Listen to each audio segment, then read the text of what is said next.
को आ रहा है? हाँ अब ठीक है, अब ठीक है। भाई साहब प्यार कर रहे हैं और हम हीलिंग गार्डन में बैठे हुए, एक तरफ फूलों की खुशबू है और दूसरी तरफ सुरों की। तो हीलिंग गार्डन में थोड़ी सी खुशबू मैं भी चाहता हूँ कि बढ़ा दी जाए और जगमोहन जी और सुचित्रा जी को कुछ और खुशबू भेंट की जाए। कुछ और खुशबू भेंट की जाए। Oh, this is Auroville. Auroville. Oh, I love it. Yeah. Thank you so much, Rajiv. Thank you. I enjoy wearing this always. Yes, yes, Thank you. तो सभी ने बहुत अच्छा गाया, अपनी बात कही। मेरा ख्याल है कि एक गाना गाऊं या कुछ साहिर साहब के बारे में बताऊं? दोनों। दर्द कुछ नेहा भी था, दर्द कुछ नेहा भी था, जाहिर भी था। हुए हैं मीर गालिब, हाँ एक साहिर भी था। अरे वाह वाह वाह। ये मेरे जहन में आया, इसलिए मैंने ये बात साहिर के बारे में कही। बहुत बढ़िया। साहिर जादूगर, बहुत कुछ जानते हैं सब लोग उस जादूगर के बारे में। और 29 सितंबर 2004 को खुशबख्ती मेरी मेराज पे थी और मैं इंडिया इंटरनेशनल सेंटर में बैठा गुलजार साहब से बात कर रहा था। वो गुफ्तगू जो 70 मिनट तक चलती रही और जितने मेरे मन में सवाल थे मैं उनसे पूछता गुलजार साहब से। बीच में मैंने एक सवाल उनसे पूछा, गुलजार साहब आप गीतकार के रूप में अगर मैं पूछूं फिल्म इंडस्ट्री में आप किनका जिक्र करना चाहोगे? उन्होंने कहा शैलेंद्र से बड़ा गीतकार कौन है? शैलेंद्र। और दूसरी बात साथ ध्यान ये रखना कि शायरी को गीतों में जो मलबूस किया वो साहिर ने किया, क्योंकि साहिर इस तरह के शायर हैं कि कहाँ उनका गीत शुरू होता है, कहाँ उनकी गज़ल शुरू होती है, उनकी शायरी शुरू होती है, पता ही नहीं चलता। मुझे बड़ी तसल्ली मिली कि मेरी बात की तस्दीक हो गई। और फिर इसके बाद में एक और भी जिक्र आता है और वो ये है कि जब ये हज़ारा शुरू हुआ मिलेनियम, तो एक मैगजीन ने कहा कि भाई हम पिछले जो सेंचुरी है उसका ये देखते हैं कि कौन सा गाना सबसे अच्छा है, सबसे बढ़िया। 30 लोगों की जूरी बनी जिसमें गुलजार साहब से लेके सोनू निगम तक मौजूद थे। बड़ा मुश्किल काम था। 1913 में फिल्म पहली बनी, साइलेंट थी, और उसके बाद 1931 में आवाज़ आई और उसके बाद गाने आते चले गए हज़ारों की तादाद में। तो बड़ा मुश्किल काम था, लेकिन आखिर में सब ने यूनानिमसली एक ही गाने को चुना। गाना क्या था? उतना ही उपकार समझ को जितना साथ निभाने, जन्म मरण का मेल है सपना, ये सपना बिसरा दे, कोई न संग मरे तू काहे। साहिर को इस गीत में एक ऐसी फलसफा और चित्रलेखा पे ये बेस्ड है ये फिल्म, और चित्रलेखा एक विदुषी है। तो जब ये बात हो गई, इसके बाद में एक और गीत की बात आई, केदार शर्मा जी ने कहा, तो फिर वहाँ लता जी को बुलाया गया। ये पाप है क्या और पुण्य है क्या, रीतों पर धर्म की मोहरें हैं, रीतों पर धर्म की मोहरें, हर युग में बदलते धर्मों को कैसे आदर्श बनाओगे, संसार से भारे फिरते हो। बहुत छोटा था मैं, तब से ही मुझे साहिर में बड़ी दिलचस्पी होगी। मैंने सोचा कि साहिर को कहाँ खोजूं। मालूम हुआ उनकी बचपन के बारे में, जैसा मैं अक्सर ही कहा करता हूँ, ये मेज जो दिखाई दे रही है इसके 4 पाए। एक इंसान की जिंदगी के भी 4 पाए होते हैं। बचपन में फजल अहमद साहब ने, जो कि वालिद हैं, जागीरदार हैं, जो हाल किया हुआ है साहिर का और उनकी माँ का, वो खराशें सारी जिंदगी साहिर में नहीं, उससे बाहर नहीं आता। बात जवानी की आई, आया नंबर 2। लुधियाना में पढ़ते थे गवर्नमेंट कॉलेज में। हर हसीन चेहरा उन्हें चाहता था और हसीन चेहरों को वो जाए। पहली मोहब्बत जब उनके सामने आई, बड़े खूबसूरत लगती। उनकी नाम मैं इसलिए नहीं लेना चाहूँगा कि उनके परिवार ने भी कहा था कि इस तरह नाम नहीं लिया जाना चाहिए, लेकिन इतनी मोहब्बत दोनों के बीच में हुई और एक दिन खबर आई वो दुनिया से गुजर। ये पहला झटका था साहिर के लिए। लोग जिंदगी से चले भी जाते हैं और ऐसे जाते हैं कि फिर नहीं लौटते, लेकिन साहिर हमेशा हर फिक्र को धुएं में उड़ाता चला गया। हमें यकीन करते हैं वो सामने से चली आ रही थी और अब उन पे उनकी नजर टिक गई और उनकी टिक गई। ये मोहब्बत काफी दिन चलती रही। ये इतना भी हुआ कि एक दिन कॉलेज के बाग में बैठे दोनों बातें कर रहे थे, इसकी खबर प्रिंसिपल को लग गई। प्रिंसिपल फिरंगी थे और उन दोनों को कॉलेज छोड़ दिया। इसके बाद में इशरत, ये जो थी इनका नाम लिया जा सकता है, इशरत कौर था इनका नाम। उनके घर वालों ने कहा मजहब। देखिए एक बात तो आप ध्यान रखते चलिए कि साहिर की जिंदगी में मजहब कैसे आके रुकावट डालता है। पहली वो भी मजहब, दूसरा यहाँ भी मजहब, तीसरे अमृता प्रीतम जी जब उनकी शायरी को सुनने लग गई तो वो दीवानी हो गई। यहाँ फिर मजहब, यहाँ तक भी कहा जाता है कितनी मोहब्बत थी दोनों के बीच में। एक बार जयदेव जी जो बहुत कमाल के संगीतकार थे, वो साहिर साहब के बड़े अच्छे दोस्त भी थे, बड़े अच्छे गीत भी लिखे थे। हम दोनों के दिन को कौन भूलता है मुझे, जिन लोगों को कौन भूलता है। तो वहाँ पर कुछ कप रखे हुए थे, जैसे चाय पी जा चुकी है। तो जयदेव जी बड़े अच्छे दोस्त थे, बोला मैं इसको साफ कर देता हूँ, धो देता हूँ। अरे नहीं नहीं नहीं, छूना मत, अमृता ने इसमें पिछले हफ्ते चाय पी थी। अब आप सोचिए, अमृता कहती है कि साहिर जब मेरे घर आते थे और उसमें एस्ट्रे में टुकड़े छोड़ जाते थे तो मैं उनको होंठ से लगाकर साहिर को महसूस करता। क्या रोमांस था। वो जो अभी कह रहे हैं ना आपके पुराने जमाने की बातें, तो वो पुराने जमाने की बातें कुछ ऐसी होती थी, रोमांस रोमांस ही होता था। उसके बाद में 1960 में एक दिन अमृता प्रीतम के मन में जब भी आता था वो फोन करती थी और बुला लेती थी साहिर को। उस दिन उन्होंने एक अखबार में तस्वीर देखी, बड़े अच्छे दोनों आसपास हैं। एक नया सितारा जिंदगी में आ चुका था, क्योंकि साहिर जानते थे कि अमृता उनकी ज़िंदगी में नहीं रह सकती और उनका नाम की इसलिए नहीं लेते कि वो चाहती नहीं है, वो गायिका थी, वो चाहती नहीं कि उनका नाम आए। मैं जो आपसे बताना चाह रहा हूँ कि दूसरा पाया भी खत्म हुआ। अब तीसरे बुजुर्गी की जब बात आती है, इतनी मकबूलियत जितनी साहिर को मिली है बहुत कम लोगों को मिली है। तीसरा पाया बुलंद था, लेकिन चौथा पाया होता है जब सारा कुछ पीछे लौट जाता है। तो वहाँ एक दिन मेरी उम्र में हम झांकते हैं पीछे, क्या खोया क्या पाया। तो वहाँ जो साहिर ने देखा, उन्होंने आखिरी दिनों तक आते हैं तो उनकी शायरी में भी फर्क आने लगा था। वो जो शायरी का उरूज होता था वो ढल चुका था। देखिए मैं पहले आपको बता दूं साहिर के बारे में, नेचर को जिस तरीके से प्रोजेक्ट किया है साहिर ने अपने गीतों में, वो किसी ने नहीं किया। ये होता है क्यों? मैं किसी से मोहब्बत करता हूँ और मुझे उसे कहना है कि भाई आ जाओ, मिलना है तुमसे, तो इतनी सी बात कहकर के कभी शायर आगे बढ़ जाते हैं। लेकिन साहिर क्या कहते हैं? पेड़ों की शाखों पे सोई सोई चांदनी, तेरे ख्यालों में खोई खोई चांदनी, और थोड़ी देर में थक के लौट आएगी रात ये बहार की, फिर कभी न आएगी।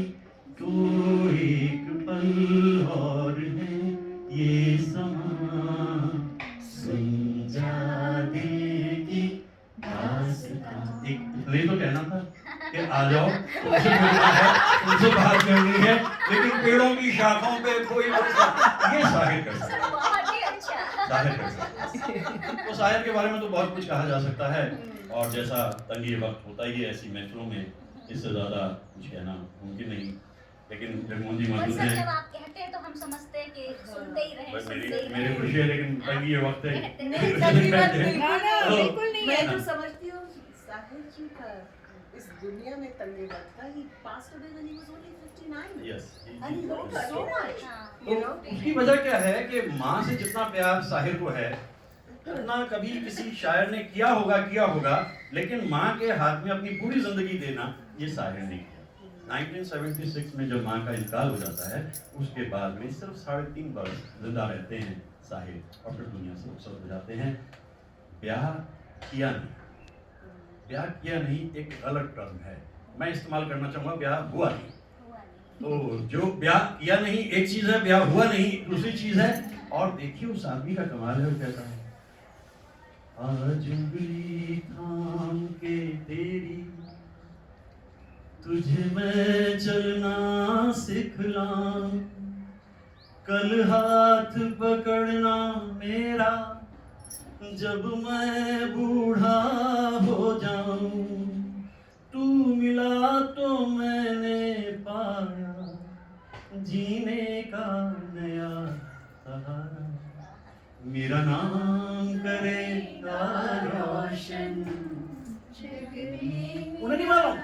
उन्हें नहीं मालूम कि बच्चे का प्यार क्या होता है, क्योंकि अपने बच्चों की बात अलग होती है, लेकिन बाबुल की दुआएं लेके जा तुझको सुखी संसार।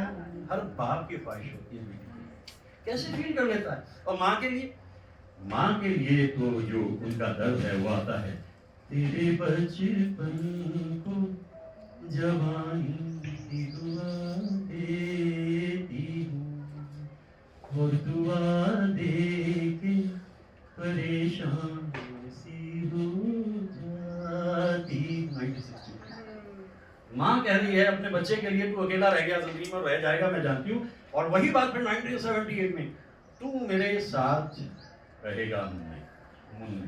तो वो प्यार जो है वो अलग है। बहुत कुछ मैं कह सकता हूँ और कहना चाहता था, लेकिन मेरा ख्याल है कि एक गीत मैं गा करके अपनी बात को पूरा करूँ। और वो जो मोहन जी का फेवरेट गीत है, तो उसको मैं, क्योंकि मैं उम्र के उस पड़ाव पे हूँ, अल्फाज थोड़े भूल जाता हूँ कभी कभी, इसलिए थोड़ी सी मदद लेता हूँ। ये पोथी पड़ी जब हुआ पंडित भयानक हो गया, तो ये पोथी अब मैं अपने साथ में रखने लग गया हूँ, पहले नहीं लगता था।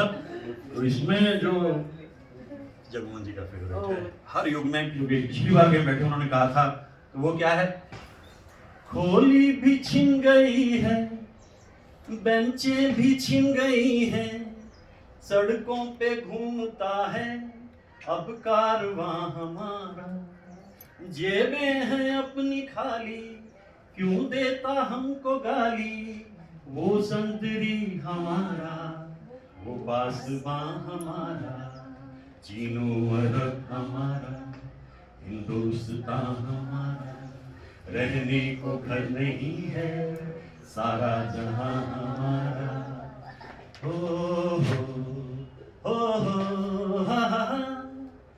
तालीम है अधूरी, मिलती नहीं मजूरी, मालूम क्या किसी को, दर्द यहाँ हमारा, चीनो अरब हमारा।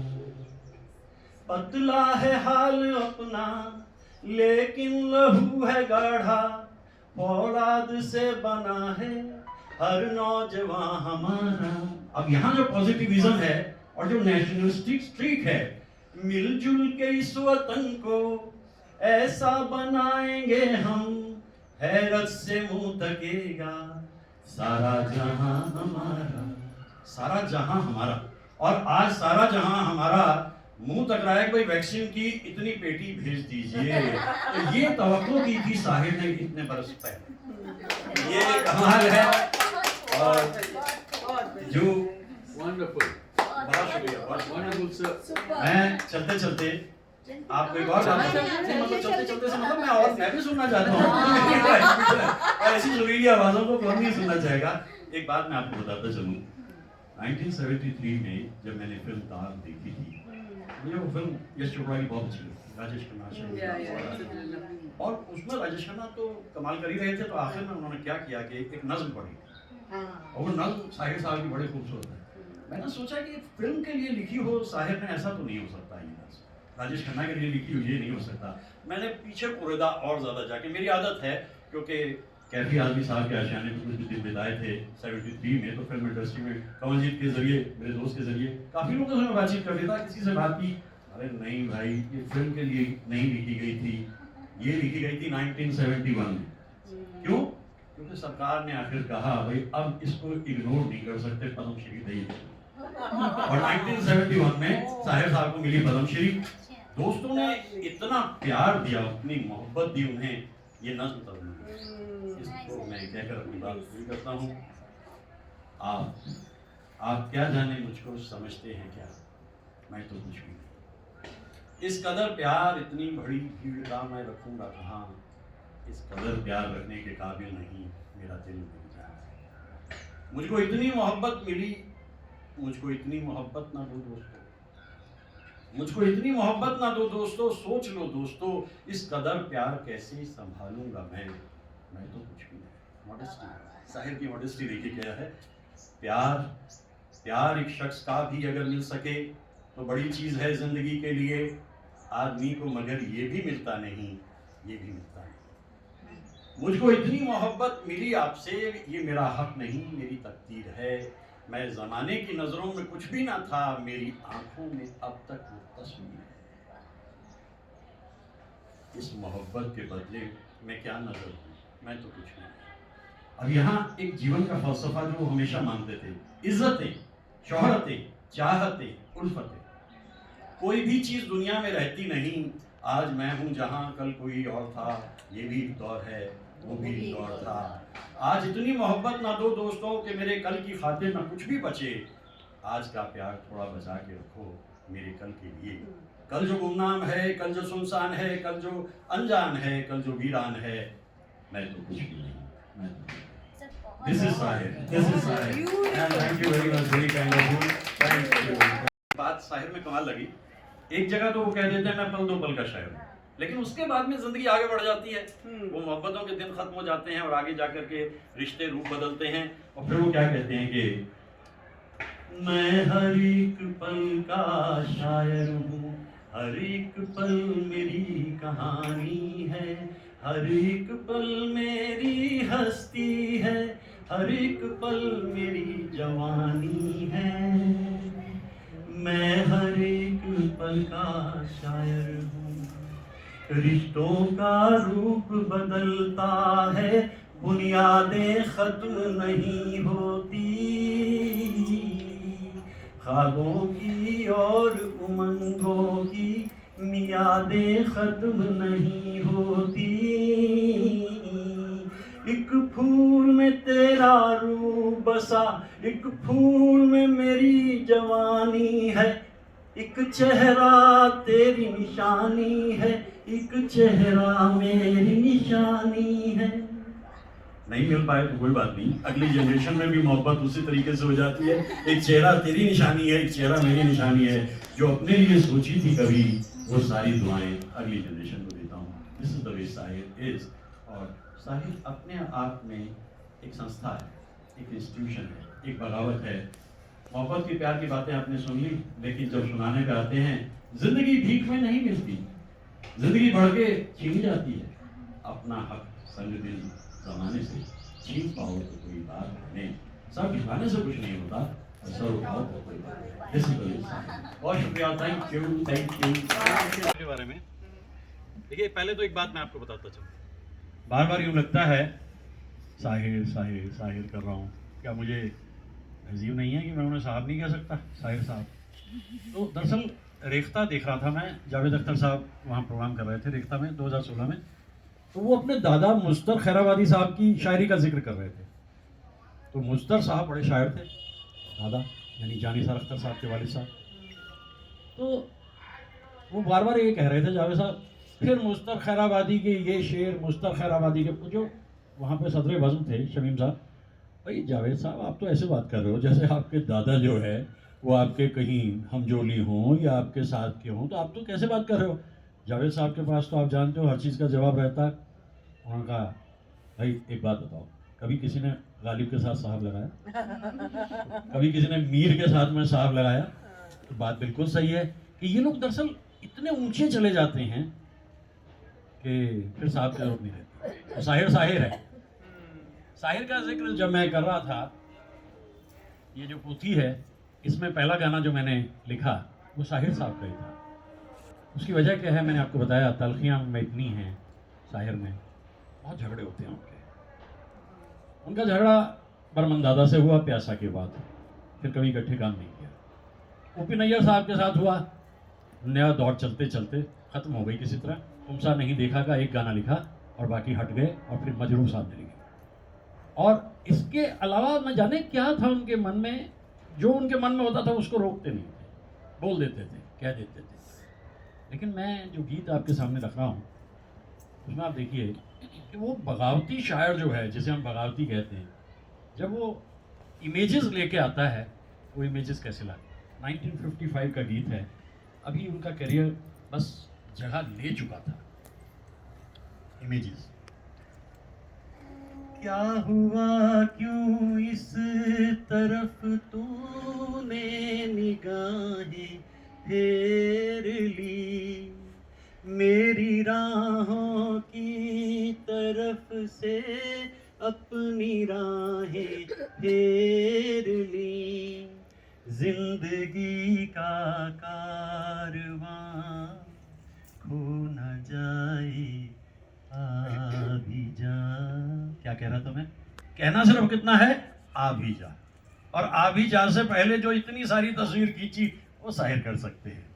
ये बहारों का समा, जिंदगानी दर्द बन जाए, कहीं ऐसा ना हो, सांस आहें सर्द बन जाए, कहीं ऐसा न हो, दिल तड़प कर नागहा सो न जाए आ भी जा। ये बहारों का समा, चांद तारों का समा, हो न जाए आ भी जा। ये बहारों का समा। 1968-69 का ज़माना था। दिन में थोड़ी बहुत रंजिश हो जाती थी, लड़ाई भी हो जाती थी, और फिर झगड़े होने के बाद रात को आकर के लेट गए। 10 बज रहे थे। ऑल इंडिया रेडियो की एक प्रोग्राम आता था तामिल इरशाद, रात को 10 बजे, और उसके जो 2 अनाउंसर मैं कभी भूलता नहीं, अंजार अहमद साहब, एसएम शफीक साहब। लीजिए अब हम आपको एक गीत फिल्म मिलाप से सुनाते हैं, और ये अल्फाज साहिर के हैं, ये धुन एन दत्ता की है, और इसे गाया है एक तरफ हेमंत कुमार ने, दूसरी तरफ। तो सारी रंजिशें जो हैं दूर हो जाती थी सुबह कॉलेज आकर के, क्योंकि इन इमेजेस के बीच में जब आप अपनी ज़िंदगी को जीते हो, कोई कड़वाहट, कोई तलखी आपके मन में रहती है, एक दौर याद आता है। तो साहिर इस तरह के शायर हैं। मुझे इतनी खुशी है कि अब ये कट शॉट करते करते जितनी बड़ी हमारी महफिल थी अब यहाँ आ गई। अब वो इंसान यहाँ रुके हैं जो वक्त के पाबंद तो हैं, लेकिन वक्त के ग़ुलाम नहीं हैं। सब अपने अपने काम में मसरूफ़ रहते हैं, लेकिन आप जानते हैं कि साहिर की सेंटिनरी है, शताब्दी है। जब उनकी 22 सेंटिनरी आएगी तो हो सकता है 2-4 साल से हम उसको मिस कर जाएं, ये पॉसिबल है। लेकिन ये है कि सेंटिनरी तो मना लें। 22 सेंटिनरी में हो सकता है किस्मत साथ ना दे, कहीं 2-4 साल पहले हम निकल जाएं। बड़े शायर हैं, बड़े शायर हैं। एक बात जो उनके गीतों में आती है, मैं सबसे ज़्यादा मकबूल जो उनका गीत हुआ, कभी कभी मेरे दिल में ख्याल आता है कि जैसे तू मुझे चाहेगी उम्र भर यूं ही, कि जैसे तू मुझे चाहेगी उम्र भर यूं ही, उठेगी मेरी तरफ प्यार की नजर यूं ही, मैं जानता हूँ कि तू गैर है मगर यूं ही, कभी कभी मेरे दिल में ख्याल आता है। ख्याल क्या है? तेरा हाथ हाथ में हो अगर तो सफ़र ही असले हयात है, मेरे हर कदम पे है मंजिलें, तेरा प्यार घर मेरे साथ है, मेरी बात का मेरी हम सफ़र तू जवाब दे या ना दे, मगर तेरी एक चुप में जो है छुपी वो 1000 बातों की बात है। मेरी जिंदगी का हर एक पल तेरे हुस्न से है जुड़ा हुआ, तेरे होंठ थिरके तो सुबह है, तेरी जुल्फ महके तो रात है, तेरा हाथ हाथ में हो अगर तो सफर ही असली है। ये side, this is real side. Romance की दुनिया में इतनी दूर तक ले जाते हैं कि हम सोचते रहते हैं वो तलखियाँ कहाँ चली जाती हैं जब इस किस्म की शायरी वो करते हैं। कभी कभी मेरे दिल में ख्याल आता है कि ज़िंदगी तेरी जुल्फ़ों की नरम छाँव में गुजरने पाती तो शादाब हो भी सकती थी। ये रंजो गम की स्याही जो दिल पे छाई है तेरी नज़र की शुआओं में खो भी सकती थी, मगर ये हो ना सका, मगर ये हो ना सका। और अब ये आलम है कि तू नहीं, तेरा गम, तेरी जुस्तजू भी नहीं। गुजर रही है कुछ इस तरह ज़िंदगी जैसे इसे किसी की सहारे की आरज़ू भी नहीं। ना कोई राह, ना मंजिल, ना रोशनी का सुराग, भटक रही है खलाओं में ज़िंदगी मेरी। इन्हीं खलाओं में रह जाऊंगा कभी खोकर।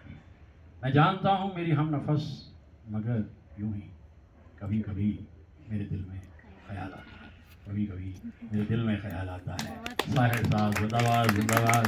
आप सब भी जिंदाबाद क्योंकि आपने इतनी खूबसूरत नशिस्त जमा दी। Thank you.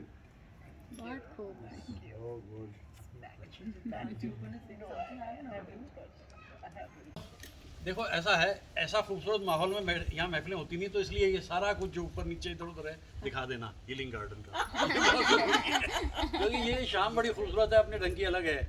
और ये खुला है, बंद है? बंद है? What happened? My God. Hello. We are so impressed. 1958 में चलते हैं। अच्छा। 1958 में एक बड़े ही मशहूर फिल्म प्रोड्यूसर और डायरेक्टर हैं, नाम है रमेश सहगल। रमेश सहगल साहब इससे पहले सुनील दत्त साहब को ब्रेक दे चुके थे रेलवे प्लेटफॉर्म 1955 में। पढ़े लिखे इंसान थे, तो उन्होंने एक नावल पढ़ा था क्राइम एंड पनिशमेंट दोस्तोयेवस्की का। उन्होंने इस पे फिल्म बनानी है, इस पे फिल्म बनानी है, तो इसका हीरो तो राज कपूर के अलावा कोई हो ही नहीं सकता। तो राज कपूर साहब से बात हुई, उन्होंने कहा बिल्कुल ठीक है करेंगे, क्यों नहीं। बात आई लिरिक्स की, शायर के अलावा कौन लिखेगा इस पे। बात आई संगीत पे, भाई राज कपूर है, शंकर जयकिशन है। लेकिन साहिर ने रमेश सहगल साहब से बात की और कहा कि देखो भाई सीधी सच्ची बात है, इसका संगीत वो इंसान देगा जिसने इस नावल को पढ़ा होगा। अब शंकर जयकिशन इतने मसरूफ, उन पर पढ़ने लिखने की फुर्सत कहाँ, वो तो अपने आप के जीनियस थे। खयाम साहब का नाम आया, खयाम साहब से पूछा जनाब इसके बारे में, सुना मैंने इसका चप्पा चप्पा पढ़ा हुआ है, एक एक हिस्सा, और इस पूरे नावल को मैं समझता हूँ, इसकी फील लेता हूँ। तो अच्छा उन्होंने कहा ठीक है आप धुनें बनाइए। जो 3 धुन बना करके राज कपूर साहब को सुनाई, उसमें ये धुन जो है, राज कपूर ने कहा खयाम साहब आपको किसी इम्तिहान की जरूरत नहीं, यू आर इन। जिस सुबह की खातिर जुग जुग से हम सब मर मर कर जीते हैं, जिस सुबह के अमृत की धुन में हम जहर के प्याले पीते हैं, इन भूखी प्यासी रूहों पे एक दिन तो करम फरमाएगी, वो सुबह कभी तो आएगी, वो सुबह कभी तो माना के अभी तेरे मेरे अरमानों की कीमत कुछ भी नहीं, मिट्टी का भी है कुछ मोल मगर इंसानों की कीमत कुछ भी नहीं। इस भूखी प्यासी धरती पे एक दिन तो कहीं से आएगी, वो सुबह कभी तो आएगी, वो सुबह कभी तो आएगी। बड़ी उदासी हो गई ना। फिर इसमें आखिर में जाकर के क्या कहा जाता है, वो सुबह हम ही से आएगी, वो सुबह हमी से आएगी।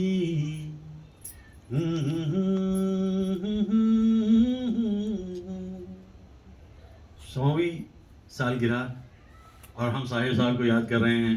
ये बेंगलोर है, वो बेंगलोर जिसकी छवि जो है वो भागम भाग की है। ऊंचे ऊंचे पेड़ों के तले जैसे साहिर के इमेजेस होती थी, एक खुले मैदान में। रान जरा पीछे की तरफ लाइट दिखाओ भाई, कितना खूबसूरत घास है। तो ऐसे में हीलिंग गार्डन में हम बैठे हुए हैं, जिसका पूरा कंसेप्ट जो है सुचित्रा जी का है। ये मेरे ख्याल से ये खुशबख्ती है, खुश ख्याली है, और हमारी ज़िंदगी के सबसे खूबसूरत लम्हात में है कि हम साहिर साहब को वहाँ बैठ के याद कर रहे हैं, उस नेचर में जो साहिर साहब की नेचर थी। तो आप सबके लिए बहुत दुआएं। वो सुबह कभी तो आएगी, आए ना आए, लेकिन ये शाम तो आ गई। ये शाम आपने बना दी सुचित्रा जी। हम जगमोहन जी और आपके बहुत मशहूर हैं, बहुत ममनून हैं कि ऐसी शाम देखने को मिलती। इतनी ठंडी हवा चल रही है। और आपको मालूम है, पहली फिल्म जब आई थी 1949 में साहिर साहब की, वो ज़्यादा पता ही नहीं लगा। आज़ादी के राह पे गीत लिखे, पता ही नहीं कुछ भी। और इसके बाद क्या हुआ? ठंडी हवाएं लहरा के आए, रुत है जहाँ तुमको यहाँ कैसे बुलाए, ठंडी हवाएं। यानी आप सोचिए, बर्मन दादा की धुन और लता जी ने गाया, and Sahir arrived with this song, क्योंकि 1951 की ये फिल्म है नौजवान, और इसी बरस में आ गई तदबीर से बिगड़ी हुई तकदीर बना ले, अपने बना ले, अपने पे भरोसा है तो ये दांव लगा ले, लगा ले दांव लगा। सारी जिंदगी देव साहब ने दांव लगाए। मेरी खुशी ये कि मैं उनसे मिला और जाकर के उनके साथ में अब सिग्नेचर लिए और उनसे फ़ोन पे बात करता था देवानंद साहब से। और उनकी पॉजिटिविटी का कमाल ये कि जब मैं उनके सिग्नेचर ले रहा था तो मैंने उनसे हाथ मिलाया था, और हाथ मिला करके उनकी पॉजिटिविटी का एक मुझ में आ गया, और एक बरस 2020 हमने निकाल दिया। कितना मुश्किल समय था ना सर। आई होप कुछ दिन आपने हाथ नहीं धोए होंगे। मैंने कई दिन नहीं धोए।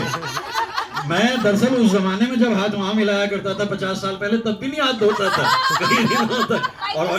और आपको एक और बात बताऊं कि 5 साल पहले जब पूना में मेरे दोस्त कमल जी शूटिंग कर रहे थे और सनी लियोनी उनके साथ में थी, तो कमल जीत ने जब मुझे इंट्रोड्यूस कराया और उन्होंने मेरे से हाथ मिलाया, 3 दिन फिर मैंने उसके बाद फिर हाथ मिलाया।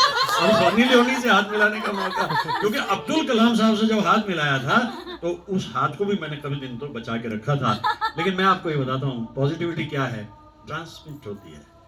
हम जब बैठे हैं इस वक्त यहाँ 8 बजे जा रहे हैं, पीछे अजान आ रही है और शाम इतनी आगे बढ़ चुकी है, किसी का मन नहीं है, but all good things have to come to an end. न सुख न दुख न दीन न दुनिया, सिर्फ आनंद आनंद परमानंद देवानंद और आनंद आनंद। शुक्रिया, थैंक यू। बहुत अच्छा नहीं देखा मैंने कभी ये कमाल ही हो गया। ये कमाल आप लोगों का है। जो आर्टिस्ट है वो क्या है, वो ऑडियंस है। ऑडियंस उसको कहाँ तक ले जा सकती है ये उस पर निर्भर करता है। वरना तो ये तो महफिल आधे घंटे में भी खत्म हो जाए। हम 4 घंटे हुए हमको बैठे हुए, और 4 घंटे और भी बैठ सकते। सबसे बड़ी बात है जज्बा। एक जज्बा है, साहिर को याद कर रहे हैं, साहिर को याद कर रहे हैं। और वक्त मुकद्दस हो चुका है, फरहान अज़ां भी आ गई। ये देखिए कुदरत क्या क्या कमाल करती है। बहुत शुक्रिया। दुआएं दुआएं Milan wants to sing one song. हाँ, yes, sure, Prayer sure। भी है ना? Come on, Milan. सुना दीजिए। अपनी कोई अल्लाह तेरो वो तो कोरस में हो सकता है। वो कोरस में हो जाए, वो चलते चलते कोरस कर लेते हैं, है ना, उसमें सब शिरकत कर सकते हैं। बस बेटा, थैंक यू वेरी मच। की बात करी ना आपने, देखिए अभी हम सुचित्रा जी से क्या गुजारिश कर रहे हैं कि वो हमें सुना दें। वो नज्म है अभी तो मैं जवान हूँ, मल्लिका पोखराज जी ने, हाफिज जलंधरी साहब की। तो जब फिल्म हम दोनों बन रही है 1960 में, तो देवानंद साहब बैठे हैं और साहिर साहब के साथ बैठे हैं, क्योंकि देवानंद साहब साहिर साहब को बहुत पसंद करते थे। तदबीर से बिगड़ी हुई तकदीर बना ले, अपने पे भरोसा है तो इल्जाम लगा ले, ये उनका फेवरेट था। और फिर मैं जिंदगी का साथ। तो कहेंगे साहिर साहब, मैंने वो जो नज्म इतने साल पहले सुनी थी हफीज़ जलंधरी की, अभी तो मैं जवान हूँ, वो मेरे जहन में घूमती रहती है। तो साहिर साहब कुछ ऐसा हो सकता है कि वैसा कुछ लिख के दे दो। साहिर साहब ने कहा क्यों नहीं हो सकता, अभी न जाओ छोड़ के दिल अभी। ये वही तरीका है, वही उसकी रिदम है, वही उसकी सोच है। और आप इसको कहिए अभी तो मैं जवान हूँ। You want to sit here? No, it's That backlight is very strong. all right. Careful. कुछ नहीं होगा. Okay. हाँ. अभी तुम रोशनी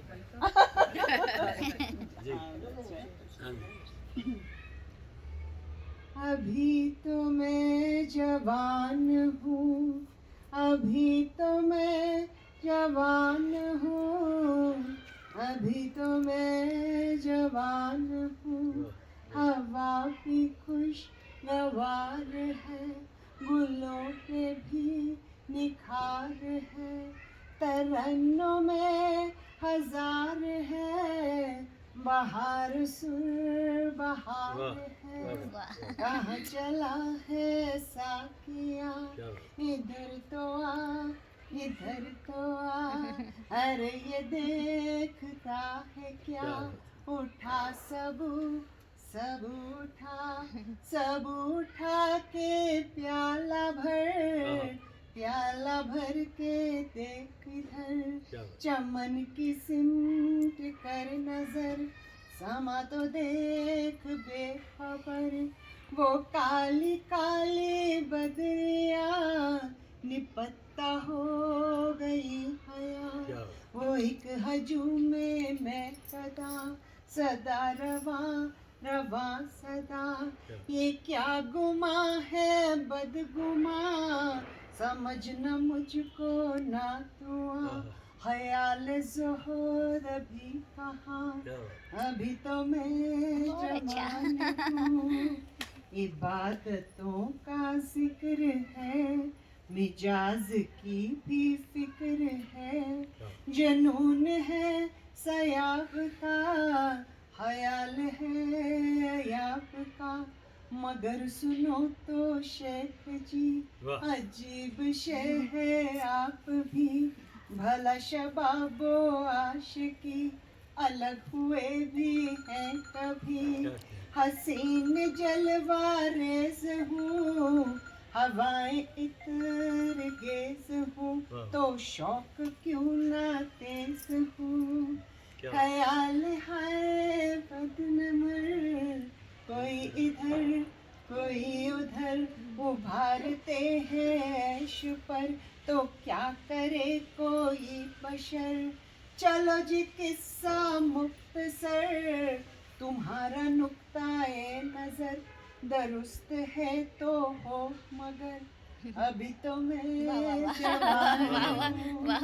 ये बुलबुलों के चहचहे, ये दिल रुखों के कहे, कभी जो मेल हो गया तो रंजो फिक्र खो गया, कभी जो वक्त सो गया, ये हंस गया वो रो गया। वाह, ये इश्क की कहानियाँ, ये रस भरी जवानियाँ, वाह वाह, उधर से लम तरानियाँ, क्या बात है, इधर से मेहरबानियाँ, वाह वाह, ये आसमान ये ज़मीन, नज़ारा है दिल नशीं, वाह वाह, उन्हें हयात आखिरी भला मैं छोड़ दूँ कहीं, आहा, है मौत इस कदर करीब, मुझे ना आएगा यकीन, क्या बात है, नहीं अभी नहीं, वाह वाह वाह वाह वाह, अभी नहीं, वाह वाह, अभी तो मैं जवान हूँ, अभी तो मैं जवान हूँ। वाह वाह वाह वाह वाह।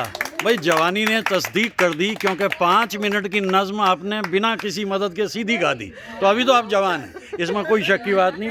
हाफिज़ा भी जवान है। बहुत अच्छे बहुत अच्छे बहुत अच्छे बहुत अच्छे।